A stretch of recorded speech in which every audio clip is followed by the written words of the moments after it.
இந்த படம் ஃபர்ஸ்ட் படம் ஹெச் பிக்சர்ஸ் இணைந்து Maruti films mister Radhakrishnan sir அவரோட சேர்ந்து பண்ணியிருக்கிறேன்.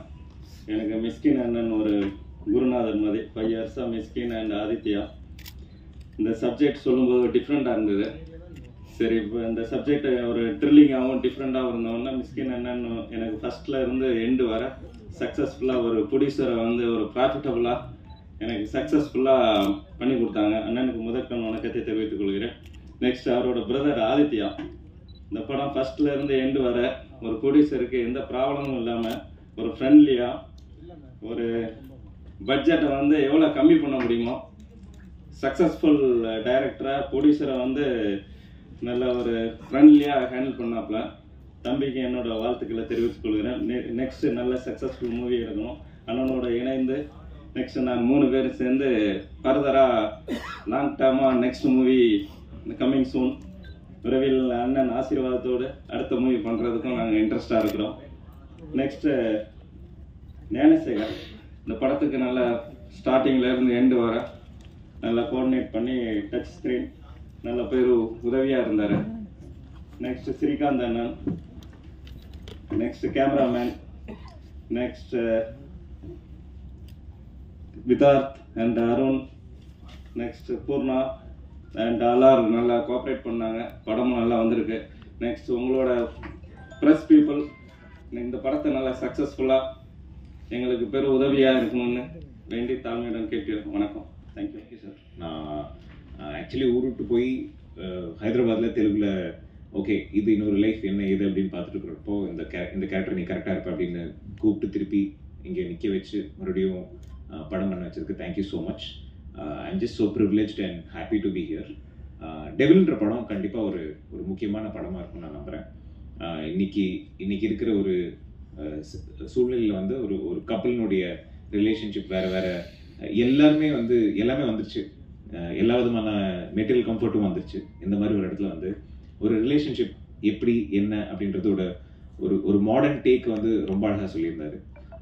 அண்ட் ஸ்ரீகாந்த் சார் என்ன சொல்கிறது, எல்லாத்துக்குமே எனக்கு எப்போ டவுனாக இருந்தாலும் ஒரு ஃபோன் பண்ணுறது தான். படத்துக்கு சம்மந்தம் இருக்கோ இல்லையோ அவர் பழகானதுலேருந்து அவருக்கு எனி திங் யார்கிட்டையாவது பேசணும் ஒரு 1/2 மணி நேரம் அவர்கிட்ட எப்படியா டைம் எடுத்து பேசக்கூடிய ஒரு ஆள். Thank you for always being there sir. And Gnanasekar sir, Hari sir, இந்த மாதிரி ஒரு நல்ல படத்தை வந்து நீங்கள் ப்ரொடியூஸ் பண்ணது thank you so much. And Karthik, you given some great visuals, thank you so much. Sami sir, ரொம்ப சிம்பிளாக அப்படி மீட் பண்ணோன்னு சொன்னேன். ஆனால் அந்த மாதிரி இத்தனை வருஷத்தில் நான் இது கிட்டத்தட்ட ஒரு 20 படத்துக்கிட்ட நான் நடிச்சிருக்கேன். யாரும் என்னை இப்படி தாங்கினது கிடையாது. Thank you so much sir. ஒரு படத்தில் வந்து ஒரு பைக்கர் ஒரு தாய் பாசத்துக்காக எங்கிற ஒரு கேரக்டராக நடிச்சிருப்பேன். அந்த பாசத்தை வந்து அவர் எனக்கு கொடுத்தாரு. படம் ஃபுல்லாக ரொம்ப தாங்கி பார்த்துட்டார். ஒரு ஆர்டிஸ்ட் வந்து அப்படி பார்த்து I never felt that way. நாங்கள் ஒரு சீன் பண்ணிட்டு இருக்கும்போது அவங்க ஒரு நாள் உள்ளே போய் படுத்துட்டாங்க. ரொம்ப தலைவலிக்குது, வாந்தியெல்லாம் எடுத்துகிட்டு போய் உள்ளே போய் படுத்துட்டாங்க. நைட் சீன் ஒரு 3 நாள். நான் காலைல பெங்களூர், நைட்டு வந்து சென்னை அப்படின்னு 3 நாளாக ஃப்ளைட் பிடிச்சி ஷூட் பண்ணிட்டு இருக்கேன். கன்னட படமும் டெபிலும் பண்ணிட்டு இருக்கேன். என்னடா இந்த பொண்ணு இவ்வளோ கஷ்டப்பட்டு பண்ணிட்டு இருக்கோம், அந்த பொண்ணு போய் படுத்துருச்சு அப்படின்னு ரொம்ப கோவம் வச்சு. இப்போ அப்புறம் தான் தெரிஞ்சது அவங்க கேரிங்காக இருந்தாங்கன்னு. அதுக்கப்புறம் நீங்கள் பார்த்த சாங் வந்து நான் கிட்டத்தட்ட உயிரை கையில் பிடிச்சிட்டு வண்டி ஓட்டியிருந்தேன். நான் பின்னாடி உட்கார வச்சுருந்தாங்க. என்ன பொறுப்பு ஜாஸ்தி ஆயிடுச்சுன்ற மாதிரி நல்லபடியாக அந்த சாங் எடுத்து முடித்தோம். மலையில் எடுத்தோம். அண்ட் விதார்த் அண்ணன் இதே பக்கத்து ஸ்டூடியோவில் இது நடக்கும்போது நான் அங்கே அசிஸ்டன்ட் டைரக்டர் அண்ட் அசிஸ்டன்ட் கேமரான ஒர்க் பண்ணிட்டு இருந்தேன். நான் கலரிங்காக உட்காந்துருப்பேன். வெளியே இன்னொரு ஹீரோ உட்காந்துருப்பாரு மைனாக்கு. காலிலேருந்து சாயங்காலம் வரைக்கும் வெளியே உட்காந்துருப்பாரு. எங்கள் டைரக்டர் சொல்லுவார், பாத்தியா அந்த மாதிரி இருந்தால் தான் அந்த மாதிரி சினிமா வெறி இருந்தால் தான் இருக்க முடியும், சஸ்டெயின் ஆக முடியும். அந்த வெறியெல்லாம் ஒன்ட்டே இருக்கா அப்படின்னு எங்கள் டைரக்டர் எனக்கு கேட்டே இருப்பார். அன்னிலேருந்து இன்னைக்கு வரைக்கும் அதே ஸ்பிரிட்டோட இருக்காரு. இந்த மாதிரி ஒரு டீமில் நான் அசோசியேட்டாக இருக்கேன். I'm very grateful and happy. Feb 2 படம் வருது, கண்டிப்பாக போய் பாருங்கள். உங்களுக்கு டெஃபினட்டாக உங்களுக்கு ஒரு டிஃப்ரெண்ட்டான இன்ட்ரெஸ்டிங்கான ஒரு படம் அமைன்றது நான் நம்புறேன். நன்றி. நிஜமாக என்ன பேசணும்னு தெரியல. ஆனால் டெவில் இஸ் லைக் எனக்கு எப்பவுமே நம்ம படத்தை பற்றி தான் பேசுவோம். ஆனால் இந்த டெவிலில் வந்து it's just not a movie, it's my life also. So ரெண்டுமே கலந்த ஒரு படம். என்னோட கெரியரில் ஃபர்ஸ்ட் டைம்னா டெவில் தான். ஸோ என்னை வந்து தமிழ்நாடு ஃபர்ஸ்ட் டைம் ஒரு ஃபுல் கேரிங்காக ஒரு ப்ரெக்னென்ட் லேடி 2 பசங்க அப்படி காட்டினவங்க தான் Mysskin sir and Aditya sir. Savarakathi இப்போது சேம் அந்த சேம் டீம் கூட இப்போ நான் ஒரு அம்மா நிஜமாக ஒரு பையனுக்கு ஒரு அம்மா இங்கே நிற்கிறதுனா I think sir I'm so blessed to have you in my life both of you Aditya sir and மெஷ் தேங்க்யூ ஸோ மச். எப்போவுமே என்னென்னா அவங்க நான் எப்போவுமே சொல்வேன், நீங்கள் படங்கள் எடுக்கும்போது மேபி ஒரு சின்ன கேரக்டராக இருந்தாலும் என்ன கூப்பிடுங்க. பிகாஸ் அந்த செட்டுக்கு போகும்போது இட் இஸ் நாட் லைக் நம்ம மூவி ஷூட்டிங் போகிற மாதிரி இல்லை, நம்ம ஒரு ஃபேமிலியில் போய் மேரேஜ் அட்டென்ட் பண்ணி அப்படி தான். ஸோ அந்த 30 days it's like a marriage day for me. Like every day it's fun. இது ஒரு சந்தோஷம் மட்டும்தான் இருக்கும் அந்த செட்டில். ஸோ அண்ட் அவரோட மியூசிக்கில் ஃபஸ்ட் டைம் அவங்க எல்லாரும் சொல்லிட்டு இருந்தாங்க லைக் மிஷ்கின் சார் மியூசிக் டைரக்டராக வந்திருக்குன்னு. ஸ்ரீ சொன்ன மாதிரி லைக் எனக்கு மிஷ்ன்னு எப்போத்துலேருந்து தெரியும், அப்பத்துலேருந்து மிஷ்ஷோட சாங் தான் நான் ரொம்ப ரசிப்பாங்க. ஈவன் சவரக்கத்தியோட சாங்கில் கூட அவங்க பாடுறது, அந்த லிரிக்ஸ் எழுதுறது, மாற்றுறது எல்லாம் எனக்கு தெரியும். இப்போ பரப்போகிற பிசாசு 2 இருக்கட்டும், அவங்களோட இன்ஃப்ளூயன்ஸ் ரொம்ப இருக்குது அந்த மியூசிக்கில். ஸோ இந்த படத்தில் மியூசிக் பண்ணும்போது it was not a very special for me. It was like you are going to get the best. இப்போ நீங்கள் பார்த்த சாங் அது one of my favourite song. இப்போ எப்போவுமே எனக்கு ரொமான்டிக் ஆகணும், என் ஹஸ்பண்ட் கூட ரொமான்டிக் ஆகணும்னு தோணும்போது இந்த சாங் தான் நான் வச்சு ரொமான்டிக் ஆகுது. I just keep the song in the side so that okay, at least I will feel some romantic look at least to my husband. So அவ்வளோ பிடிக்கும் அந்த சாங். நீங்கள் எப்போ ஏதாவது எழுதும்போது பூர்ணாவே யோசிச்சு எழுதுறதுக்கு நன்றி. இனியும் அப்படியே கண்டினியூ பண்ணுங்கள், நான் கொஞ்சம் ஒல்லி ஆகிடுறேன் சீக்கிரம். ஸோ 2 வெர்ஷன் ஆஃப் பூர்ணா தான் இங்கே நிற்கும். ஸோ இது என்னோட மேரேஜ் எல்லாமே நடக்கும்போது இந்த படம் நடந்துட்டு இருந்தேன். So that's a lot of difference. And coming to Karthik sir, oh you shot so beautifully. நிஜமாக இது பூர்ணமாக நினச்சேன் நிறைய ஷார்ட்ஸில். Thank you sir. And coming to my producers, thank you. நீங்கள் சொன்ன மாதிரி நானும் ட்ரபிள் பண்ணியிருக்கேன், சாரி அபவுட் இட் கொஞ்சம் டைம்லலாம். And art director sir was nice. உங்களோட ஈஸியாக இருக்கிற அந்த கொஷின்ஸ் எல்லாம் ரொம்ப நல்லா இருந்தது. ஒர்க் எஸ்பெஷலி அந்த நைட் சீக்வன்ஸ்லாம் ரொம்ப நீங்கள் கஷ்டப்பட்டு நான் பார்த்தேன் கிளைமேக்ஸ் டைமில். அண்ட் ஸ்ரீபதி சொல்லவே தெரியல, நாங்கள் ஒர்க் பண்ணியிருக்கோம். ஸோ அப்பத்துலேருந்து with that you are like very close and so comfortable to work with. Arun கூட ஃபர்ஸ்ட் டைம். அண்ட் அருண் நான் ப்ரெக்னென்ட் ஆன டைம் அருண் தான் பக்கத்தில் இருந்தது. நான் எனக்கு தலை சுற்றும் போது Arun was near to me, we were shooting. So அதுக்கப்புறம் the next day morning I message like so sorry, this is what. And அதுக்கப்புறம் சாங் எடுக்கும் போதெல்லாம் நீங்கள் ஒரு ஷார்ட் பார்த்துருப்பேன், நான் டீ குடிச்சிட்டு இருந்தது. நிஜமாக அது நம்ம ஷார்ட்டாக அவ்வளோ பிளான் பண்ணலை. வண்டியில் போயிட்டு இருக்கும்போது I was like Arun I feel like having a tea. So அவங்க அருண் வேற ஒன்றும் கேட்காது, லைக் அவங்க பெர்மிஷன் இருக்காதுன்னு தெரியாது. She is pregnant, what she wants you have to have, he'll stop it, he'll get me that. So அந்த ஷார்ட்டு தான் அது. And it was nice working with you, Arun, and the whole team. யாராவது மறந்துச்சுன்னா the whole team of Devil, இன்னொரு heroine கூட இருக்கு இந்த படத்தில். She also done a great job. Combination scene கொஞ்சம் தான் இருந்தது. And the whole team, assistant directors எல்லாருக்குமே thank you. And camera department, production side எல்லாருக்குமே. ஏன்னா இன்னொரு மேடை இருக்குமா தெரியல உங்களுக்கு எல்லாரும் நன்றி சொல்கிறதுக்கு. So thank you so much. And once again to my favourite Mysskin sir, நன்றி நன்றி நன்றி. தேங்க்யூ. எல்லாம் இந்த பெரிய நன்றி சொல்லணும். ஏன்னா அவங்க சித்திரம் பேசுதடி படம் ரிலீஸ் ஆனது போது நான் கூத்தப்பட்டிலேருந்து ஒரு நண்பர் மூலமாக நான் சாரை ஃபோனில் இன்னைக்கு இதுவரை நான் சொன்னதில்லை, ஃபோனில் பேசியிருக்கேன். நான் அந்த ரிலீஸ் ஆன போது என்ன பாசிட்டிவான அவர்கிட்டருந்து வாழ்த்து கிடச்சதோ ஸ்டில் இன்றைக்கி இங்கே மீட் பண்ணும்போதும் அதே எனர்ஜி தான். அவர் பிளெஸ்ஸிங் எப்போதுமே மிஷ்கின் சார் பிளஸ் பண்ணுறது.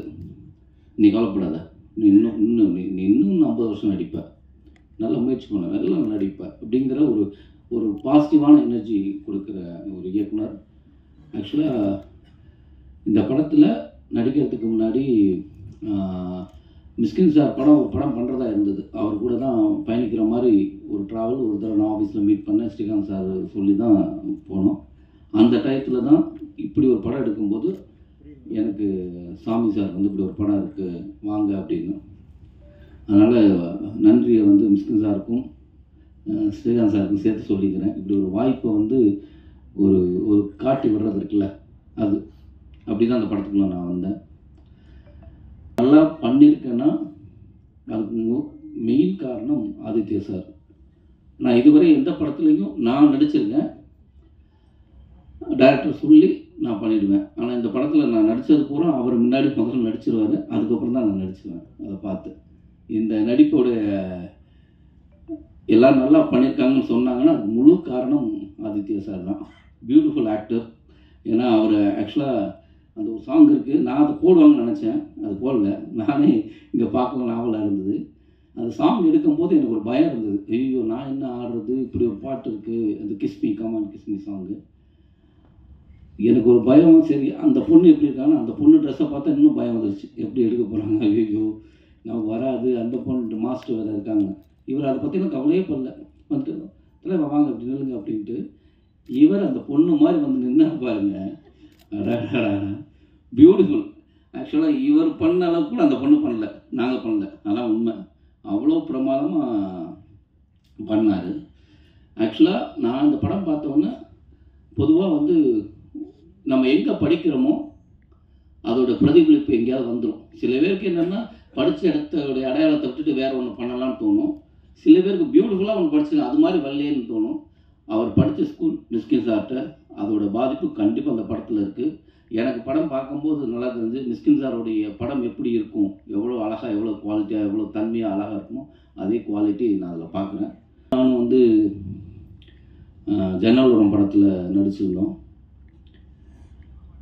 அப்போயே அவங்க ரொம்ப பியூட்டிஃபுல் ஆக்டர். அது பியூட்டிஃபுல் ஆக்டர் எல்லாருக்கும் தெரியும். ஆனால் அந்த தன்மை பழகிற விதம் அன்றைக்கி நான் என்றைக்கு பழக அந்த ஆரம்பித்தோமோ அதுக்கப்புறம் நான் எங்கேயாலாம் சந்திக்கிறோமோ அவங்களோட நல்ல ஒரு அண்டர்ஸ்டாண்டிங், எப்போதுமே ஒரு சிரிச்ச முகத்தோடயே இருப்பாங்க. இந்த படத்தில் ரொம்ப பிரமாதமாக, அந்த படத்தில் ஜன்னல் ஓரத்தில் அவங்கள தான் ஏங்கி இருந்தேன், ஜோடி சேரலை. இந்த படத்தில் ஜோடி சேர்த்துட்டாங்க. அருண் ஆக்சுவலாக நானும் அவரும் ஒன்றா தான் ஆரம்பித்தோம். ஹீரோவாக பயணிச்சிருந்த 2 பேருமே 2010 இனிது மைனா 2 ஒரே டயத்தில். நாங்கள் அதுக்கு முன்னாடியே தியேட்டர் ஆக்டர்ஸ். நாங்கள் புதுப்பட்டில் இருக்கும்போது அவர் மேஜிக் லேண்டன் அந்த குரூப்பில் இருப்பார் ஏமாமில். அப்போது நிறையா சந்திச்சிருக்கிறோம். இப்போ 2 பேரும் சேர்ந்து படம் பண்ணுறதுல ரொம்ப சந்தோஷமாக இருக்குது. என்னை இப்போவே ஒரு எண்ணம் படைத்த ஒரு நல்ல ஒரு நடிகர். அவர் கூட பயணிக்க ரொம்ப சந்தோஷம். வந்து நடிக்கணும் எவ்வளோ ஆவலாக வந்தேனோ இப்படி ஒரு வாய்ப்பு கொடுத்தது ரொம்ப நன்றி. ஆனால் இதில் மிஸ்கின் சார் படத்தில் இயக்கத்தில் தான் நடிக்கலை, ஆனால் அவருடைய இசையில் நடித்தேங்கிறது இருக்குல்ல, அதுவே எனக்கு ஒரு பெரிய பாக்கியமாக நினைக்கிறேன். ஏன்னா அவருடைய முதல் படம் இசை. இன்னும் நிறைய நம்ம அடுத்தடுத்து நிறைய படங்கள் பண்ண ஆரம்பிச்சிருவாங்க அவங்க படங்களுக்கெல்லாம். ஆனாலும் அவருடைய முதல் படம் இல்லை, அதில் நான் நம்ம படமாக இருக்கிறது அது நம்ம செஞ்ச பாக்கியம்தான். ஏன்னா ஆக்சுவலாக மியூசிக் பண்ணதில்லை, நான் மியூசிக் பண்ணும்போது அவன் என்னடா பண்ணுறான் அவனால வர சொல்லு அப்படின்னு சொல்லி அங்கே சாங் கம்போசிங் நடக்கும்போது கூட நான் ஸ்டூடியோவில் எனக்கு ஒரு வாய்ப்பு கொடுத்தாங்க பார்க்குறதுக்கு. ஒரு ஃபுல் டே அங்கே உட்காந்துருந்தேன். அவங்க பண்ணுற விஷயங்களை நான் இதுக்கு முன்னாடி எந்த மியூசிக் டைரக்டரோடய உட்காந்து நான் பார்த்ததில்லை. அப்படி வாய்ப்பு சும்மா வந்து பாரு அப்படிங்கிறது இருக்குல்ல, அது வந்து பெரிய விஷயம். ரொம்ப சந்தோஷமாக இருந்தது அந்த தருணம். ரொம்ப நன்றி சார். திருப்பி உங்களுக்கு தான் சொல்லணும், ரொம்ப நன்றி. ரிலீஸ் ஆகுது கண்டிப்பாக. எனக்கு என் கேரியரில் இந்த படம் எனக்கு ஒரு பெஸ்ட்டு படமாக இருக்கும், அதில் மாற்று கருத்தே கிடையாது. எனக்கு ரொம்ப பிடிச்ச படம். நான் படம் பார்த்துட்டேன், ரொம்ப ரொம்ப சந்தோஷமாக இருக்குது. சாமி சார் ரொம்ப நன்றி. Thank you sir. சினிமா ரொம்ப பேஷனேட்டடாக அதை வந்து பார்க்கறதுக்கு கற்றுக் கொடுத்தவர் வந்து என்னுடைய குருநாதர் மிஸ்கின் சார். அதை சிறப்பாக கொண்டு போய் மக்களிடம் சேர்க்கறது வந்து பத்திரிகையாளர்கள். ஸோ நீங்கள்லாம் என்னுடைய ஃபேமிலி. டெவில் ஏன்னா சவரக்கத்தின்னு ஒரு படத்தை வந்து இன்றைக்கும் சவரக்கத்தியுடைய டைரக்டர் அப்படின்னு ஒரு பெருமையாக இருக்கிறதுக்கு காரணம் வந்து பத்திரிகையாளர்கள் தான். ரொம்ப நன்றி. எனக்கு இந்த டெவில் படம் வந்து ஆஃப்டர் சவரகத்திக்கு அப்புறம் ரொம்ப வருஷம் கழிச்சு இந்த படம் பண்ணுறேன்.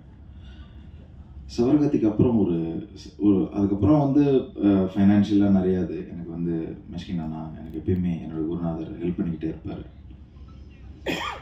அவரோட படங்களில் நான் போய் வேலை செய்வேன், அவர் படம் இல்லைன்னா வேறு யார்கிட்ட போய் வேலை செய்வேன். ஸோ வேலை செஞ்சிட்ருக்கணும், சினிமாவில் இருந்துக்கிட்டே இருக்கணும். அதுதான் என்னுடைய இது. வேறு தொழில் எனக்கு தெரியாது, எனக்கு பிடிக்கவும் இல்லை வேறு தொழிலில் போகிறதுக்கு. ரொம்ப வருடங்களுக்கு அப்புறம் இந்த டெவில் படத்தை நான் ஆரம்பித்தேன். இந்த குவாரண்டைன் டைமில் வந்து கிட்டத்தட்ட 2 வருஷம் ஒரு வீட்டுக்குள்ளேயே வந்து எல்லாரையும் வந்து அந்த நோய் பூட்டி வச்சிருச்சு. கிட்டத்தட்ட ஒரு சிறைவாசம் மாதிரி தான் எல்லாருமே இருந்தோம். ஸோ அப்போ நிறைய புத்தகங்கள் படிக்கிறதுக்கு எனக்கு வந்து இருந்தது. ஸோ அப்போ எனக்கு வந்து ஒரு அடுத்த படம் என்ன பண்ணலான்ற ஒரு இது, ஒரு மர்டர் மிஸ்ட்ரி பண்ணலாம், ஒரு ரூம் மர்டர் மிஸ்ட்ரி பண்ணலாம் அப்படின்ற எனக்கு ஒரு இது. அது வேற ஒரு புக்கு எனக்கு வந்து பெனுரமா அப்படின்ற ஒரு புக்கு வந்து அது எனக்கு வந்து ஒரு ஊக்கம் கொடுத்தது. எனக்கு அந்த புக்கு வந்து மிஷ்கின் சார் தான் எனக்கு வாங்கி தந்தார் லேண்ட்மார்க்கில். ஸோ அந்த புக்கு படித்தோன்னா எனக்கு ஒரு வீட்டுக்குள்ளே ஒரு மர்டர் நடக்குது, அதை எப்படி சால்வ் பண்ணலாம் அப்படின்னா அது ஒரு ஃபிக்ஷன். அது ரொம்ப அருமையாக இருக்கும். அது ஒரு சீட் எஜ்ஜில் எப்பயுமே, ஏன்னா த்ரில்லர் வந்து எப்பயுமே எல்லாருக்கும் ரொம்ப பிடிக்கும், அது அட்ராக்ட் பண்ணும். ஸோ அப்போ வந்து டெவில் இந்த படம் அதை இப்போ அந்த படம் கொஞ்சம் ஒரு அந்நியமாக இருந்தது. சரி ஓகே வேற என்ன நம்ம பண்ணலாம் அப்படின்னு சொல்லிட்டு என்னுடைய தேடுதலை அப்படியே இது பண்ணிக்கிட்டு இருக்கும்போது யதார்த்தமாக வந்து தேவி பாரதியோடைய கதையை நான் வந்து ஒளிக்கு பிறகு இருளுக்கப்பால்னு ஒரு கதையை படித்தேன். அவர் இப்போ வந்து 2024 வந்து சாகித்ய அகாடமி அவர் விருது வழங்குறாங்க. அவர் மிகப்பெரிய ஒரு ரைட்டர். அந்த புக்கெல்லாம் படிச்சுக்கிட்டே இருக்கும்போது அப்போ அவர் என்ன சொல்ல வராரு, இந்த சமூகத்துக்கு என்ன சொல்ல வர்றாரு. ஏன்னா ஒரு ஒரு ஒரு ஒரு ஆர்டிஸ்ட், இனி கலைஞர்கள் வந்து என்ன சொல்லுவாங்கன்னா சமூகத்தை வந்து மேம்படுத்திக்கிட்டே இருப்பாங்க, சிந்திக்க வச்சிருவாங்க சமூகத்தை. ஸோ அப்போ வந்து தேவபாரதியோட புக்கு வந்து என்னை வந்து கொஞ்சம் ஆழமாக சிந்திக்க வச்சது. ஏன்னா ஆழமாக சிந்திக்க வச்சதுக்கு ரீசன் வந்து என்னென்னா குவாரண்டைன் டைமு, எங்கேயுமே போக முடியாது, அடுத்த வேலைகள் என்னென்ன சிந்திக்க தெரியாது, நீ வீட்டில் தான் கிடக்கணும். பாட்டில் இருந்தால் பாட்டில் அடிக்கலாம், சாரி இல்லைன்னா வந்து புத்தகம் படிக்கலாம். ஸோ இதை தான் பண்ண முடியும். அப்போ எனக்கு வந்து அதில் ஒரு கதை வந்து ரொம்ப அருமையாக கிடச்சி, இது ஏன் பண்ணக்கூடாது அப்படின்னு. அப்புறம் கிட்டத்தட்ட அது வந்து ஒரு வருஷம் அப்படியே மனசுக்குள்ள அப்படியே ஓட்டிக்கிட்டே இருக்கும்போது அப்போ திடீர்னு ஒரு நாள் வந்து ஞானசேகர் ஒரு நாள் ஃபோன் பண்ணி, என்ன சார் எதாவது படம் கிடம் பண்ணலாமா, கதை எதாவது வச்சுருக்கீங்களா அப்படின்னு கேட்கும்போது, இல்லைங்க ஒரு கதை வச்சுருக்கேன், பேர் என்ன அப்படின்னு. டெவில், அட்டகாசம் சார், ஹிட்டு சார் படம் அப்படின்னாரு. சரி ஓகே அப்படின்னு சொல்லிட்டு அப்புறம் ஏதோ ஒரு இது பண்ணும்போது அதுக்கப்புறம் ஒரு போஸ்டர் ரெடி பண்ணி அவர்கிட்ட காமிச்சேன். என்ன சார் கதை, இல்லைங்க கதை சொல்கிறாங்க, இந்த கதையை சொன்னால் உங்களுக்கு தெரியாது, அதுக்கு வந்து கொஞ்சம் ஒர்க் இருக்குது அப்படின்னு சொன்னேன். அப்புறம் மிஷ்கின் சார்கிட்ட சொன்னேன், என்னடா அடுத்து பண்ண போகிறேன்னா, என்ன இந்த மாதிரி தேவிபாரதியுடைய கதை பண்ண போனால் தப்பிச்சிட்டேன் நான் வந்து. ஸோ அவர் புத்தகம் ரொம்ப பிடிக்கும் அவருக்கு. ஸோ என்ன லைன்னு சொன்னால் லைனை இது பண்ணேன். ஸோ அப்படிதான் அந்த டெவில் வந்து உருவாச்சு. அதுக்கப்புறம் அதோடைய கருவை மட்டும் எடுத்துட்டு கொஞ்சம் ஸ்க்ரீன் பிளே வடிவத்தில் நாங்கள் வந்து கொஞ்சம் எனக்கு வந்து ஹெல்ப்பாக இருந்தவர் மணி சார், எம்கே மணி வந்து அவர் மிஷ்கின் சார் தான் சொல்லிவிட்டார், கொஞ்சம் போய் ஹெல்ப் பண்ணுங்க அப்படின்னு சொல்லிட்டு. ஸோ அவர் வந்து கொஞ்சம் நிறைய ஒர்க்லாம் நாங்கள் வந்து பண்ணோம். என்னோடய அசிஸ்டன்ஸ் கிருஷ்ணா, பாலா அவங்கெல்லாம் வந்து கூட இருந்தாங்க. ஸோ இந்த கதை இப்படியே பண்ணிகிட்டு இருக்கும்போது அதோடைய டெப்த் இன்னும் போக போக இன்னும் ரொம்ப நல்ல கதையாக மாறுறதுக்கு நல்ல டைம் இருந்தது. அதுக்கு எனக்கு இளையராஜா சாரோட ஒர்க் பண்ணணும்னு ரொம்ப ஆசை எனக்கு. அது என்னால் அதை பண்ண முடியல. அந்த இதை தீர்த்தவர் வந்து மிஷ்கின் சார் தான். அப்புறம் மிக முக்கியமானது வந்து என்னுடைய producers Radhakrishnan sir, Hari sir. ஏன்னா இந்த மாதிரி படங்கள், நல்ல படங்கள் அதெல்லாம் இது பண்ணுறதுக்கு ஒரு நல்ல ஒரு ப்ரொடியூசர்ஸ் தேவை. அது என்ன புரிஞ்சுக்கிட்ட ஹரி சாருக்கு ரொம்ப நன்றி. மிக முக்கியமானவர் வந்து நம்ம என்னுடைய நண்பர் ஞானசேகர்.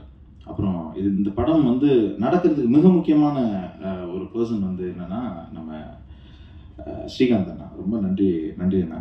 அப்புறம் என்னுடைய எடிட்டருக்கு நான் வந்து ரொம்ப நன்றி சொல்லிக்கிறேன். மறுபடியும் இந்த படத்துக்கு உதவியாக இருந்த ராதாகிருஷ்ணன் சார், அப்புறம் ஹரி சாருக்கு என்னுடைய நன்றி இன்னைக்கு வரைக்கும். தேங்க்யூ. அதுக்காக நீங்கள் வந்து கேட்டாங்க, ரொம்ப எம்பாரசிங் மூமெண்ட் அது. ஆக்சுவலி ராதாகிருஷ்ணன் சார் வந்து ரொம்ப நோபலாக வந்து கேட்டார். அப்புறம் நான் வந்து ஸ்ரீகாந்தோடைய கம்பல்ஷனில் ஒத்துக்கிட்டேன். ஆக்சுவலாக நிறைய பேசும்போது என்னை பற்றி நிறையா பேசினாங்க. அது என்னுடைய படமாக நான் அதை பார்க்கல. ஆக்சுவலாக நான் ஒரு இசையமைப்பாளரை மட்டும் இருந்திருக்கேன், ஒரு கொஞ்சம் சீனில் நடிச்சிருக்கேன். அப்புறம் ஏற்கனவே 2-3 நியூஸ்லாம் வந்துச்சு. ஆக்சுவலி என் தம்பியை ரொம்ப நான் சப்போர்ட் பண்ணேன். ஆக்சுவலாக ரொம்ப வெக்கப்படுறேன். ஆக்சுவலாக நான் அப்படி பண்ண மாட்டேன். நான் வந்து 3வது படம் எழுதிக்கிட்டு இருக்கும்போது ஒரு நாள் கதவை திறந்து தம்பி வந்து நான் அவங்கள்ட்ட அசிஸ்டன்ட் டைரக்டராக ஜாயின் பண்ணுறேன்னு கீழே இருந்து செருப்பத்துக்கு அடிச்சிட்டேன். அது ஏன்னா வந்து நான் ஒரு அசிஸ்டன்ட் டைரக்டர் எப்படி எடுப்பேன்னா வந்து நிறைய பேர் அசிஸ்டன்ட் டைரக்டர் வந்து படித்தவங்கள எடுப்பாங்க. நிறைய படிச்சுட்டு நான் நிறைய படிப்பை பற்றி சொல்லுவேன். ஆனால் நான் அசிஸ்டன்ட் டைரக்டர் எடுக்கும்போது ரொம்ப எளிமையாக இருக்கணும்னு பார்ப்பேன், ரொம்ப ஏழையாக இருக்கணும்னு பார்ப்பேன். அப்பா இல்லாத அம்மா இல்லாத அசிஸ்டன்ட் டைரக்டரை அவனை எடுக்கணும்னு பார்ப்பேன். ஆனால் அந்த மாதிரி ஆளுங்களுக்கு தான் ஏதோ சமூகத்துக்கு ஏதோ ஒரு நல்ல கதை சொல்லணுன்ற ஒரு எண்ணம் இருக்கும். அந்த மாதிரி ஆளுக்கு தான் வந்து ஒரு கான்ஸ்டண்ட்டாக வந்து சினிமாவை நேசிக்கக்கூடிய ஒரு திறன் இருக்கும். நம்ம லைஃப்பில் வந்து ட்ராமாவை பற்றி பேசுகிறோம். எனக்கு தெரிஞ்சு ட்ராமா, அவருக்கு ரொம்ப ட்ராமா, சின்ன வயசில் ரொம்ப கஷ்டப்பட்டார், சின்ன வயசில் ரொம்ப பாதிக்கப்பட்டார், சின்ன வயசுல அப்படின்னு சொல்லுவாங்க. என்னை வந்து சின்ன வயசில் யார் பாதிக்கப்பட்டாங்களோ அவங்களால மட்டும்தான் மிகச்சிறந்த செயல்களை செய்ய முடியும். வசதியாக இருந்து எந்த கஷ்டமும் இல்லாதவங்க வந்து எதுவுமே பண்ண முடியாது. ஸோ அந்த ஒரு காரணத்தில் என் தம்பி வந்து என்கிட்ட வந்து அசிஸ்டன்ட் டைரக்டர் கேட்கும்போது வந்து என்னால் வந்து ஒத்துக்க முடியல. நீ கஷ்டப்பட்டு போயிட்டு ஸ்ரீகாந்த் சொன்னார், ரொம்ப இல்லை உங்கள் தம்பியை ஏன் சேர்த்துக்கூடாது. ஸோ நான் சொன்னது காரணம் வந்து எந்த காரணத்தை கூட நான் வந்து உனக்கு ஹெல்ப் பண்ணக்கூடாது. நீயா வந்து அதுவும் சினிமா வந்து ஒரு பெரிய கஷ்டமான ஒரு நோ ரிட்டர்ன் பேத். அதுக்குள்ளே வந்துட்டோம்னா திரும்பி போகவே முடியாது. ஸோ அதுக்கு வந்து பயங்கரமான மனதிடம் வேணும். அதுக்காக போயிட்டு எங்கே ஒர்க் பண்ணிட்டு வாடா அப்படின்னு சொன்னால் அப்புறம் பார்த்திபன் சார்ட்ட போய் ஒர்க் பண்ணிட்டு வந்து அப்புறம் 2-3 வருஷம் கழிச்சு அதுக்கப்புறம் நான் சேர்த்துக்கிட்டேன். இன்றைக்கு வரைக்கும் நான் வந்து எனக்கு தெரிஞ்சு அவனை வந்து எதுக்குமே இது பண்ணதில்லை. இந்த படத்தில் கூட ட்ரெயின் படத்தில் கூட வந்து ஒரு முக்கியமான கேரக்டர் வந்து ஜான் விஜய் பண்ண வேண்டிய கேரக்டர். ஆனால் அவனுக்கு டேட் எனக்கு கிடைக்கல. நான் ஷூட்டிங் ஆரம்பிச்சிட்டேன், வேறு வழி இல்லாமல் என் அசிஸ்டன்ஸ்லாம் சொல்லி சார் அவங்க தம்பி பண்ணுவார் பண்ணுங்க அப்படின்னு சொல்லி. ஸோ இது ஒரு பெரிய எம்பாரசிங் மூமெண்ட். இந்த மேடையில் வந்து என் தம்பி செஞ்சுருக்க படம் அப்படின்னு சொல்லுது. அவன் வந்து மியூசிக் கேட்கும்போது வந்து நான் அப்போ தான் எங்கள் ஐயாட்ட இருந்து நான் வெளியே வந்த தருணம். ஆக்சுவலி நான் மியூசிக்கில் ரொம்ப சின்சியராக ஈடுபட்டுக்கிட்டே இருக்கேன். அது இந்த ஒரு 6 வருடம் ஜாஸ்தியாக ஒரு நாளைக்கு 4 hour 5 hour ஒர்க் பண்ணிகிட்டே இருக்கேன். ஸோ அப்போ அவன் கேட்கும்போது வந்து நான் சொல்ல முடியல, சரி நான் பண்ணுறேன்டா அப்படின்னு சொன்னேன். அப்படி தான் அந்த படத்தில் நான் நுழைஞ்சேன். ஆக்சுவலாக நான் வந்து ஒரு லாஸ்ட்டாக தான் நான் இருக்கணும்னு பார்க்கேன். ஆனால் இங்கே இந்த மேடையில் வந்து ரொம்ப ஒரு நடுவில் உட்கார வச்சு ரொம்ப ரொம்ப எம்பாரஸ் பண்ணிட்டாங்க. நான் என் தம்பிகிட்ட சொல்கிறது ஒரே ஒரு விஷயந்தான், இந்த வாழ்க்கையில் வெற்றி அப்படின்றது ஒன்றுமே இல்லை. வெற்றி ஒன்றுமே இல்லைன்னா தோல்வியும் ஒன்றுமே இல்லை. இந்த வாழ்க்கையில் வாழ்ந்துக்கிட்டே இருக்கணும், நடந்து போயிட்டே இருக்கணும். நான் நிறைய பேரை பார்த்துக்கிட்டே இருக்கேன். இதே ரோட்டில் நான் ₹1 இல்லாமல் பஸ்ஸுக்கு காசு இல்லாமல் அப்படியே நடந்து அப்படியே தேனாம்பேட்டை வரைக்கும் நடந்து போயிருக்கேன். இன்றைக்கி ரொம்ப பெருசாக சாதிச்சது மாதிரி நினைக்கவே இல்லை. ஆக்சுவலாக இன்றைக்கும் அதே மாதிரி தான் இருக்கேன். இன்றைக்கி எனக்கு ஒரு புத்தகம் வாங்குறதுக்கு அல்லது ஒரு நல்ல படத்தை பற்றி பேசுகிறதுக்கு யாரோ ஒரு நண்பன் இருந்தால் போதும். இந்த வாழ்க்கையில் வந்து பெருசாக நம்ம வந்து சாதிக்க போகிறோம்னு நினச்சிருக்கோம். யாருமே சாதிக்க முடியாது. சாதித்தவங்களாம் மிகப்பெரிய மனிதர்களுக்காக. இந்த படத்தில் கிளைமேக்ஸில் ஒரு டயலாக் எழுதியிருக்கேன், ஒரு நல்ல மனிதன், ஒரு சாதாரண மனிதன் தனக்காகவும் தன் குடும்பத்துக்காக வாழ்கிறான், ஒரு நல்ல மனிதன் அடுத்தவர்களுக்காக இந்த உலகத்துக்காக வாழ்கிறான். அது ரொம்ப கம்மி பேர் தான் பண்ண முடியும். ஆக்சுவலி ரொம்ப கம்மி பேர் தான் பண்ண முடியும். நம்மளாம் பண்ண முடியுமான்னு தெரியல. ஆக்சுவலி ஸோ அதனால தான் தம்பிகிட்ட சொல்லுவேன், இந்த மேடையில் நான் ஆரம்பிக்கும் அதான் சொல்கிறேன், இந்த படத்தினுடைய வெற்றியோ தோல்வியோ கிடையாது. ஒரு படம் நீ ஜென்யூனாக நீ பண்ணியிருந்தேன்னா, அது என் தம்பிக்கு இல்லை, என் அசிஸ்டன்ட் டைரக்டர் இருக்க எல்லாருக்குமே அதான் சொல்லுவேன். ஏதோ ஒரு வகையில் சினிமா வந்து ஒரு பெரிய அழுத்தத்தை கொடுக்குது, ஓட்டப்பந்தயம் மாதிரி ஆயிடுது. என் அசிஸ்டன்ட் டைரக்டர் தான் சொல்லுவேன், ஓட்டப்பந்தயம் இல்லை சினிமா. நீ 10 வருஷம் 15 வருஷம் நீ வந்து படம் பண்ணாமல் கூட நான் ஒரு படம் பண்ணும்போது அந்த படம் வந்து எவ்வளோ ஒழுக்கமாக இருக்குது. அந்த படத்துக்குள்ள கேளிக்கைகள், அந்த படத்துக்குள்ள இன்ட்ரெஸ்டிங்கான விஷயங்கள் எல்லாமே நீ பண்ண அந்த படம் ஏதோ ஒரு வகையில் ஒரு இமேஜோ ஒரு சீனோ அது வந்து மனசில் தச்சுக்கிட்டே இருக்கணும். அதை வந்து ட்ரை பண்ணிருக்கேன். அதை இந்த படத்தில் ட்ரை பண்ணியிருக்கான்னு நான் நினைக்கிறேன். ஆக்சுவலாக ஸோ இந்த படத்தை பற்றி நான் வந்து பெருசாக நான் பேச போகிறதில்ல. இந்த படத்துக்கு வந்து முதல்ல இதை ப்ரொடியூஸ் பண்ண வந்த ராதாகிருஷ்ணன் சாருக்கு ரொம்ப நன்றி. அதுக்கப்புறம் அந்த படத்தை முழுக்க தோல் மேலே போட்டுக்கிட்டு சுமந்த திரு ஹரி அவருக்கு நன்றி. பூர்ணா, நான் விதார்த்தெலாம் பேசிட்டு அதுக்கப்புறம் பேசுகிறேன். விதார்த்தம் வந்து நான் நீ பார்த்தோன்னு சொன்னேன். விதார்த்தம் வந்து என்ன பண்ணுறீங்க, நீ ஒரு 50 வருஷம் சினிமாவில் இருப்ப விதார்த். ஏன்னா இப்போ சினிமா இல்லைன்னா விதார்த் செத்து போயிடும். அந்த மாதிரி தான் அவன் சினிமாக்குள்ளேயே உழண்டு. நான் ஆக்சுவலாக படம் பண்ண வேண்டியது ஏதோ மிஸ் ஆகிடுச்சு. ஆக்சுவலாக ரொம்ப சின்சியரான ஒரு ஆக்டர், ரொம்ப நல்ல பையன், ரொம்ப எளிமையாக பழகக்கூடிய பையன். சில பேருக்கு, சில நடிகர்களுக்கு வந்து மூஞ்சியில் ஒரு லேண்ட்ஸ்கேப் இருக்கும். ஒரு தமிழ் லேண்ட்ஸ்கேப்பை வந்து இப்போ விஜய் சேதுபதி பார்த்தீங்கன்னா மூஞ்சி, நான் நேற்று தான் அந்த விஷயத்தை பார்த்தேன். நான் க்ளோஸ்அப்பில் பார்க்கும்போது, நான் க்ளோஸ்அப் போக மாட்டேன், நான் தூரத்தில் வந்து பார்க்கும்போது விஜய் சேதுபதிக்கு ஒரு தமிழ் லேண்ட்ஸ்கேப் இருக்குது. அந்த மாதிரி லேண்ட்ஸ்கேப் கொண்ட ஒரு மனிதன் தான் வந்து விதார்த். ஒரு கைத்தட்டுமே, ரொம்ப போர்டிக்கு நம்ம பேசுறதுக்கு முன்னே பேச ஆரம்பிச்சிடுவான். வெரி ஸ்மார்ட், அதாவது எப்படி சொல்கிறது, he is throbbing with energy. நல்லா படிப்பான். இப்போ வந்து ஜெனன் ஆட்டோமோட்டிவ் சொன்னால் ரொம்ப நாள் என்ன நான் சொன்னேன், வந்து ஜெனன் ஆட்டோமோட்டிவ் படிக்கலாம், ஏற்கனவே படித்தோம், திரும்பி படுறா அப்படின்னு. அது படிக்கலாம். ஒரு ஆக்டர் வந்து ஒரு ஜெனன் ஆட்டோ மோட்டர் சைக்கிள் படிக்கிறது ரொம்ப ரேர் அப்படின்னு நினைக்கிறேன். ஆக்சுவலாக அதை படிச்சு வந்து ரொம்ப சின்சியராக டிஸ்கஸ் பண்ணுவான். ஸோ இஸ் அ வெரி ரொம்ப இன்டெலிஜென்ட்டான ஒரு ஆக்டர் ஆக்சுவலி. அப்புறம் ஆக்டிங்கும் ரொம்ப சின்சியராக பண்ணுறான். அந்த படத்தில் அவன் கூட ஒர்க் பண்ணி போய் பார்த்தேன். தம்பி தான் வந்து ரெக்கமெண்ட் பண்ண, நல்ல பையனை. என்னடா சொல்கிறேன், தெலுங்குலேருந்து வந்து நான் தமிழ் பையனை, நம்ம வீட்டில் பக்கத்தே இருந்த பையனை அப்படின்னு சொன்னான். அப்புறம் அவன் பெர்ஃபார்மன்ஸ் பார்த்து எனக்கு ரொம்ப பிடிச்சிச்சு. இந்த படத்தில் ஒரு முக்கியமான கேரக்டர் ட்ரெயினில் பண்ணுறான் ஆக்சுவலாக. நல்லா ஆகி மாதிரி ஆகிட்டாங்க ஆக்சுவலாக. நான் பார்க்கும்போது ரொம்ப வாயிலாம் கட்டி ரொம்ப செத்து போன மாதிரி உட்காந்துருந்தேன் ஆக்சுவலாக. காலிலலாம் வந்து விழுந்தாங்க.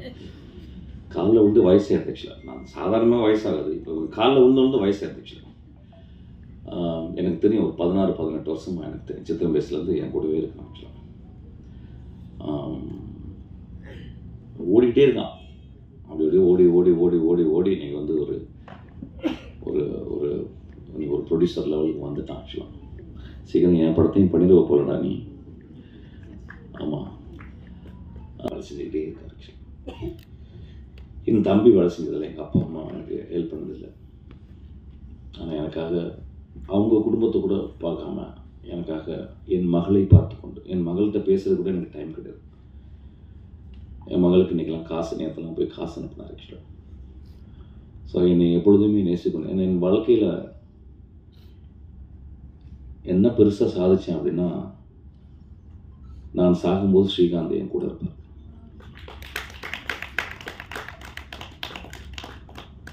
வாழ்க்கையில் ரொம்ப நட்பு முக்கியம் ஐயா. மேடையில் இருக்கேன், ஒரு மேடையில் கூட ஸ்ரீகாந்த் வந்ததே கிடையாது. இந்த மேடையில் எப்படியோ ஏற்றப்படுத்தார், அதனால நான் எனக்கு என்ன பேசுறதுன்னு தெரியல. பேசிக்கலாம், நான் ரொம்ப பெரிய யோசிக்க மாட்டேன் என்ன பேசணும். ஒரு நீ நட்பை பற்றி பேசணும்னு நான் பேசுகிறேன். அதுக்கப்புறம் வந்து பூர்ணாவின் குழந்தைய எனக்கு பார்க்கும்போது எனக்கு வந்து I was very mood actually.